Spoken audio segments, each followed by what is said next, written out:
com você também. Sim, sim. Uhum. Agora sim. Eu acho que tá faltando a Luísa, porque ela teve um probleminha que faltou energia na casa dela, a energia voltou, mas a internet não. Então eu acho que é ela que tá faltando. Tá na minha também. Em todo caso, a aula fica gravada e aí depois ela assiste, não tem problema. Não,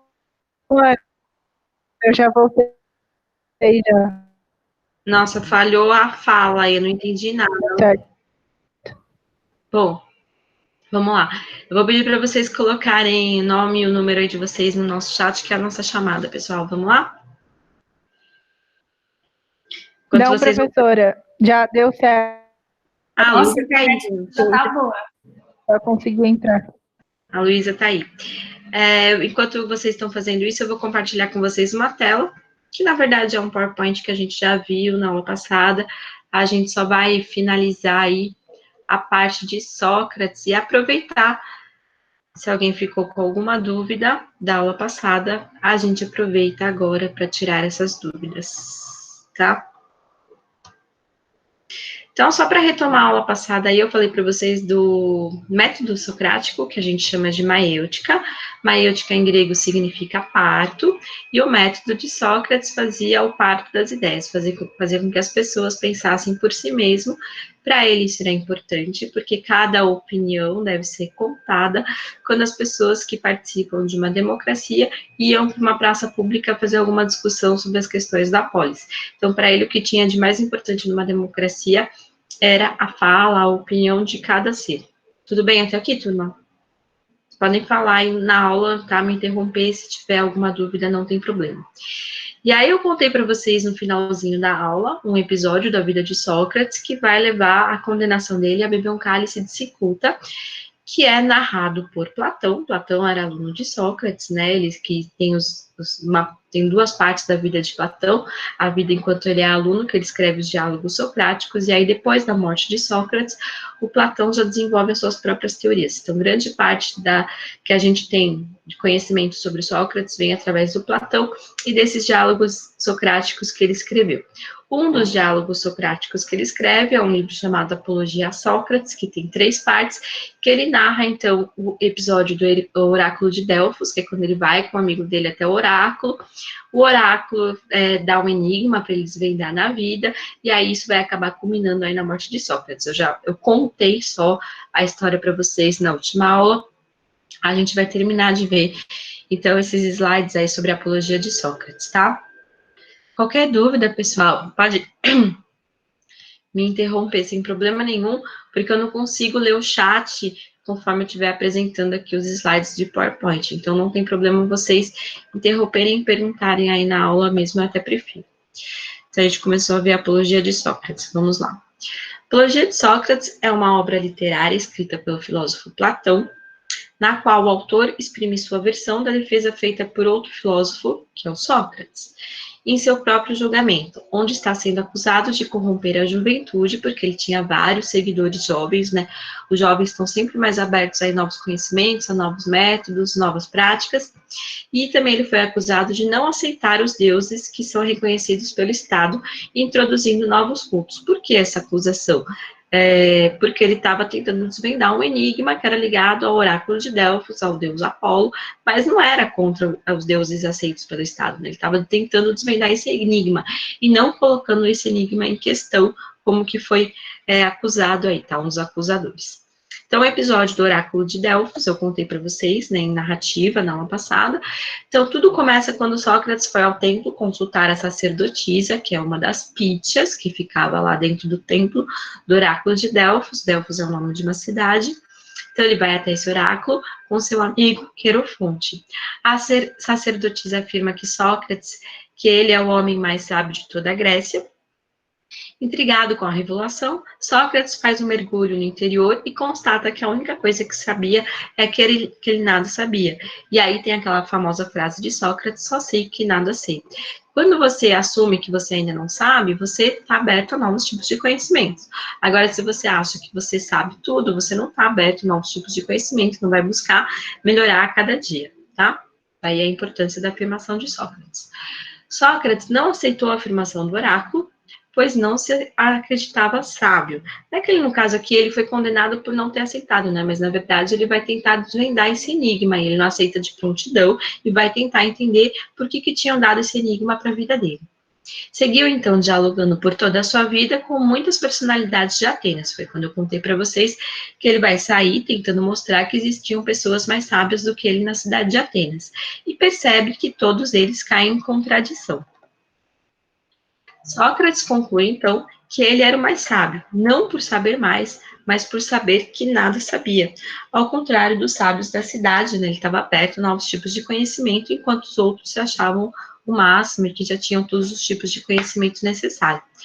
Esta frase ilustra a conclusão de Sócrates, que é uma fala narrada aí por Platão, lá na Apologia de Sócrates, que diz o seguinte: ninguém de nós sabe nada de belo e de bom, mas aquele homem acredita saber alguma coisa sem sabê-la, enquanto eu, como não sei nada, estou certo de não saber.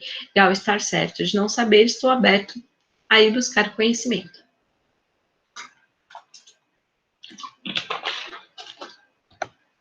Platão, ele relata essa história na obra Apologia de Sócrates, que é uma obra que é de domínio público. Eu coloquei inteirinha para vocês lá no Moodle, tá? Então tem um campo lá em PDF, que é um arquivo, Apologia de Sócrates, que a gente vai usar ele, onde se defende das acusações que lhe condenaram à morte. Entre as acusações estava o desrespeito aos deuses da cidade. Sócrates se defende afirmando que foi o deus Apolo, que era ligado ao oráculo de Delfos, né, que lhe condenou a filosofar e que ele vivia apenas para cumprir o desejo desse deus e também tentar desvendar o enigma lá do oráculo de Delfos. Os acusadores de Sócrates são Meleto, que é um poeta, Anito, que é um artesão, e Lincoln, que é um orador. Eu falei para vocês que as principais classes de cidadão ateniense que existiam na época eram os poetas, os artesãos e os políticos. Um orador faz parte também aí da política da cidade de Atenas, tá? Então, esses três aí que vão entrar com esse processo contra o Sócrates, e ele vai ser julgado em uma praça pública mesmo, em uma das ágoras. Destes, apenas 2 dialogam diretamente, vão ter contato direto com Sócrates, tá? Que é o Sócrates e o Meleto, que eles vão conversar, e os demais são fontes de discussão em instantes oportunos, mas sem participarem diretamente do diálogo. O diálogo que eu estou falando é o diálogo escrito por Platão, né? A Apologia a Sócrates, tá? Podemos dizer que o que aconteceu no julgamento de Sócrates foi uma espécie de censura da própria filosofia e o modo de vida de Sócrates, que era fazer esses questionamentos e usar o método da maiêutica com as pessoas, né, para poder fazer nascer as próprias ideias, as próprias opiniões. Então, por incomodar aqueles que se sentiam incomodados com o modo de proceder de Sócrates, quiseram calar-lhe a voz, e a única maneira seria com a sua morte. As acusações foram motivadoras por rancores e ressentimentos pessoais, e não por algum crime que o Sócrates realmente tenha cometido na cidade. Foi um processo contra o homem que pensava diferente, mas não apenas porque pensava diferente. Não é apenas o que pensa, mas o modo como age que irrita os acusadores. E qual era o modo que ele agia? Através do método da maiêutica, né, fazendo aquele questionamento, usando-se da ironia. Então, isso vai incomodar os cidadãos atenienses. Então, é porque a sua fala em praça pública embaraça e incomoda as pessoas. Quando alguém te pergunta algo que você não sabe responder de imediato, isso incomoda, né? Causa um certo incômodo e uma busca em si mesmo. E era exatamente isso que o Sócrates queria provocar. Esse incômodo, essa ironia, aí a busca em si mesmo para poder fazer nascer uma opinião, uma resposta em relação àquela questão. E isso vai incomodar essas categorias de cidadão ateniense, tá? No fim, o julgamento do Sócrates é feito, então, em praça pública. Ele faz uma autodefesa, também é narrada e contada por Platão lá na Apologia de Sócrates, só que vai ter um problema. Os acusadores, as pessoas que participaram do julgamento de Sócrates, grande parte deles eram educados por sofistas. Então, eles sabiam falar belamente, fazer discursos fantásticos. Já o Sócrates, na sua defesa, ele vai usar o método que ele conhecia, que é a maiêutica. Então, o diálogo, quando sempre é feito não com a ideia de persuadir, mas de ter uma troca de ideias, né? E trocar ideias não é um bom método para fazer uma defesa. Na defesa de si mesmo, você tem que persuadir o outro de que você está certo. Então, é claro que na fala, na oratório, Sócrates, ele acaba perdendo aí para aqueles que tinham sido educados por sofistas, tá? Então, no fim do julgamento, Sócrates perde, pois mesmo os juízes que estavam julgando seu caso tinham sido desmascarados por ele, né? Ele provocou os juízes também. Ele foi condenado à morte por envenenamento por cicuta. Cicuta é um veneno usado na época. Ao fim do julgamento, Sócrates afirma que, apesar de ser um julgamento injusto, se a cidade o queria morto, ele morreria, mas morreria com razão e dignidade, porque ele até o último defendeu o método e o estilo de vida que ele tinha, que era de sair nas ruas provocando os outros, tentando fazer com que eles buscassem o conhecimento dentro de si mesmo. O Sócrates vai ter a oportunidade de pagar uma multa para não beber esse cálice de cicuta, e ele se recusa. Por que ele se recusa? Porque se ele aceitasse essa multa, ele estava se autocondenando, né? Se eu roubo, por exemplo, o estojo de alguém, e todo mundo, e ninguém viu, né? Mas começam a acusar a Ana, por exemplo, se a gente virar para a Ana e falar, olha, Ana, tudo bem, a gente para de te encher o saco, se você pagar o estojo, né? Se ela pagar, ela vai estar falando que foi ela. Ela vai estar concordando com aquele julgamento que as pessoas estavam fazendo, e eu vou ficar ali de boa só olhando. Então, Sócrates não quis pagar essa multa, e sim bebeu o cálice de cicuta, porque ao pagar a multa, ele estaria afirmando que ele estava errado e que teria incomodado essas três principais categorias de cidadão ateniense, sendo que, na verdade, a única coisa que ele queria fazer era o melhor para a democracia de Atenas, né? Ele tem essa fala, que ele foi responsável para a melhoria aí da democracia, para a melhoria do pensamento das pessoas que participavam das ágoras de Atenas para discussões da política, tá? A Apologia de Sócrates é um livro que tem 3 partes, eu coloquei para vocês no Moodle, vocês vão perceber isso, tá? Ela é dividida em 3 diálogos diferentes, com 3 personagens diferentes. A primeira parte se chama Eutífron, né? Eutífron é um aluno ali do Sócrates, um amigo de Sócrates. Então, o Sócrates, ainda livre, vai para o tribunal a fim de conhecer essas acusações que lhe foram movidas pelo jovem Meleto, apologia com a descrição do processo. Então, essa primeira parte conta quando esse diálogo de Sócrates e Eutífron, que vai falar um pouco quais são os motivos da acusação, e conta também aquele episódio do oráculo de Delfos que eu contei para vocês, tá? Que é quando ele vai receber o enigma ligado a um deus Apolo e vai começar a sair nas ruas de Atenas para provocar as pessoas, para mostrar que ele não era o homem mais sábio e que tinha outras pessoas mais sábias do que ele. A segunda parte desse diálogo, escrito por Platão, que narra, né, o julgamento de Sócrates, se chama Críton, que é um diálogo entre o Sócrates e o Críton. Então, é um amigo dos mais queridos aí do Sócrates. O Sócrates já está preso, aguardando o julgamento, né? Que tem um discurso muito bacana aí sobre a questão da dignidade humana, sobre a questão da liberdade e de você construir essa sua dignidade através do seu exercício diário, do seu modo diário de ser na própria vida. Aplicar a filosofia como um modo de vida, né, de questionamento, de não aceitar nada como verdade, tentar buscar em si mesmo a sua opinião para poder mostrar quem você é diante das pessoas. A terceira parte, a gente chama de Fédon. Fédon também é um amigo, um aluno de Sócrates, está nos últimos instantes ali da vida de Sócrates, onde o Sócrates vai falar um pouquinho sobre a questão da imortalidade da alma, que é um dos discursos mais bonitos aí que eu já li na história da filosofia, que vale a pena ser lido também. Então, a gente tem essas 3 partes da Apologia de Sócrates, escrito por Platão.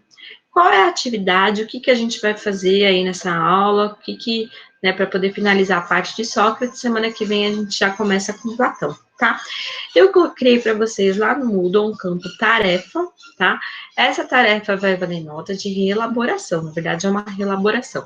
Vocês vão escolher uma dessas 3 partes da Apologia de Sócrates, escrito por Platão. Eu acabei de falar de cada uma delas, né? Qual que você se interessa mais, ou se você quiser ler a Apologia inteira, tudo bem, ela não é longa, né? Você vai selecionar um trecho da parte que você escolheu. Você vai copiar aquele trecho, então, entre aspas, né, colocar lá o trecho que você escolheu e desenvolver aquele trecho com as suas ideias, se apropriando daquele trecho, mostrando qual que é a sua opinião, qual que é a sua ideia aí sobre aquele assunto determinado que você escolheu.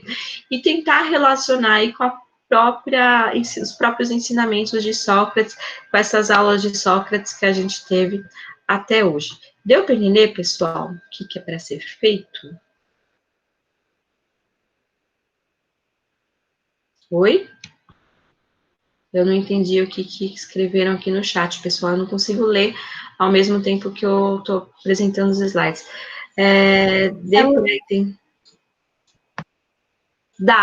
Dá, tá, entendi. Perguntaram aqui se dá para entender a segunda e a terceira parte sem ter lido a primeira. Pela essa aula, pelo que eu contei para vocês sobre a apologia de Sócrates, dá sim, tá? Então, a primeira parte conta o episódio dele indo até o oráculo de Delfos, com o amigo dele, o Querofonte, o oráculo colocando esse enigma na vida dele, né, de que ele seria o homem mais sábio. Aí conta um pouquinho do método que ele fazia. A gente consegue entender ali, lendo a primeira parte, que o próprio modo de vida de Sócrates era o modo da sua filosofia, né? Então, ele tomava a sua vida como uma filosofia, de sair pelas ruas, mesmo provocando as pessoas, com esse ato de ironia, fazendo com que as pessoas buscassem em si mesmas respostas para aquelas questões, para poder desenvolver a opinião e as próprias ideias. Então, é esse primeiro trecho aí que o Platão narra na primeira parte da Apologia de Sócrates. Então, assim, perto da aula passada e da aula de hoje, dá para entender a segunda e a terceira parte sem ter lido a primeira sem problema algum. Mas nada impede, como a reelaboração, eu coloquei uma data de entrega para o dia 21 de maio, porque eu sei que vocês estão um pouco sobrecarregados com um monte de tarefas, de atividades, né? Então, eu coloquei uma data um pouco prolongada, para vocês não ficarem aí desesperados de ter esse tempo de leitura, tá? O que eu queria que vocês fizessem na aula de hoje? Peraí, tem que pôr nossa opinião, explorar, sim, explorar de forma mais objetiva, objetiva no sentido, assim, de desenvolver a sua ideia sobre aquele assunto que você escolheu, sobre aquele trecho que você escolheu, tá? O que eu quero que vocês façam aí na aula de hoje? Que vocês entrem agora no Moodle, procura lá o material em PDF, Apologia de Sócrates, que eu coloquei para vocês. Eu estou fazendo isso junto com vocês aqui, tá? Então, entrem lá no Moodle e já abram aí o arquivo Apologia de Sócrates que eu coloquei para vocês.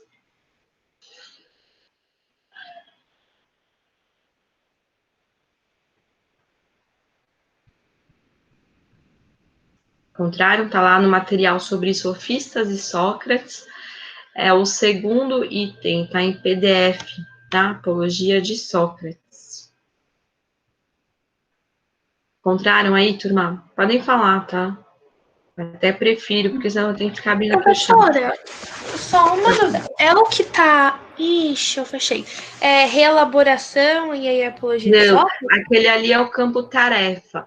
Aquele campo eu criei que é para onde você postar a sua reelaboração. Tá? Dos documentos, eu coloquei, tá até grifado em amarelo, material sobre sofistas e Sócrates. Aí tem o primeiro item, que é o material de apoio. O segundo item é a Apologia de Sócrates. Livro completo, Apologia de Sócrates, escrito por Platão. Aí eu entro nesse, né? Isso. Tá, consegui. Obrigada. Por que tantas páginas? Tem 75 páginas, ele não é muito longo, tá? E aí a gente já encontra a divisão dele inteirinha aí, né, nas três partes que eu falei para vocês. Vocês vão escolher uma dessas três partes, ler inteiro, né, eu tive a Apologia de Sócrates e Crito. Apologia é defesa, tá? A palavra apologia significa defesa. Então, por isso que eutífron é o que aconteceu antes dele ser preso, aí o julgamento e a prisão, que é a parte da apologia mesmo, e a terceira parte, que é o Criton, que é quando ele vai falar sobre a questão da imortalidade da alma. Então, a gente tem essas três partes aí para vocês.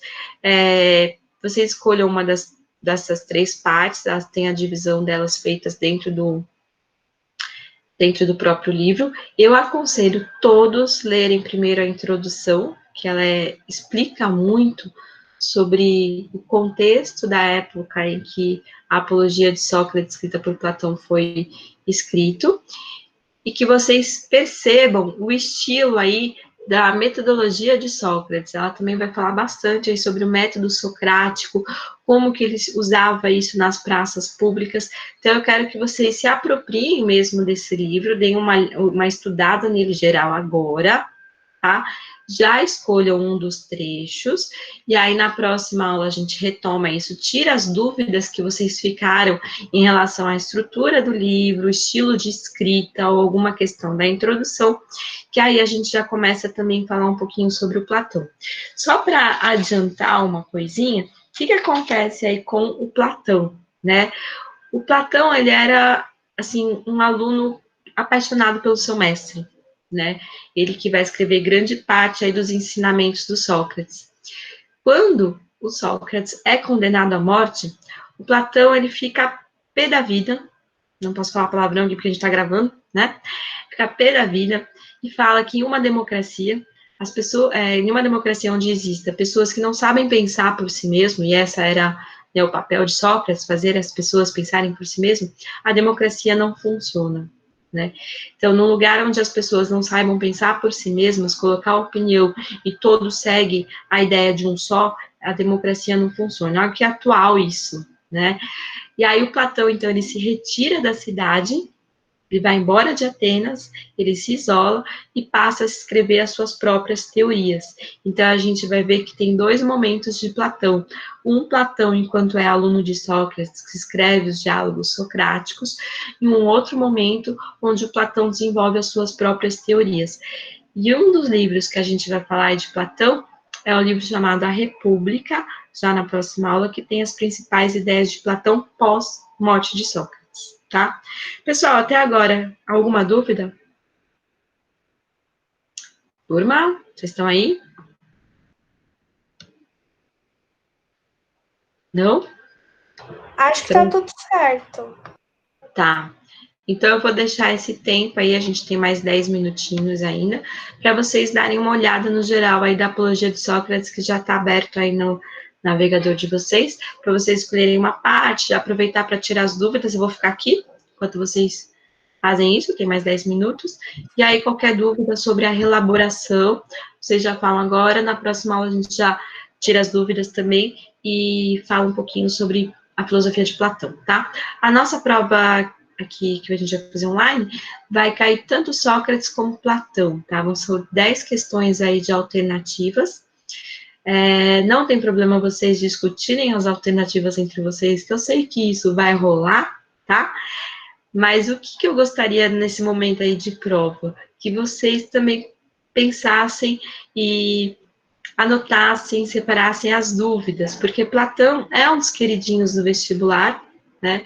E o que eu quero é que vocês se apropriem da filosofia. Então, a nota, para mim, vem em último lugar, o que eu mais quero é que vocês aprendam e se apropriem mesmo da filosofia, tá? Então, aproveitem esse tempo aí também para ver essa apologia de Sócrates e tentar compreender o máximo possível da filosofia de Platão, porque ela é a base de tudo aquilo que a gente vai ver até o terceiro ano do ensino médio, beleza? Todos vocês colocaram o nome e número aí no nosso chat, que eu vou parar a gravação aqui? Aham. Tá. Beleza. Então, Professora, quando você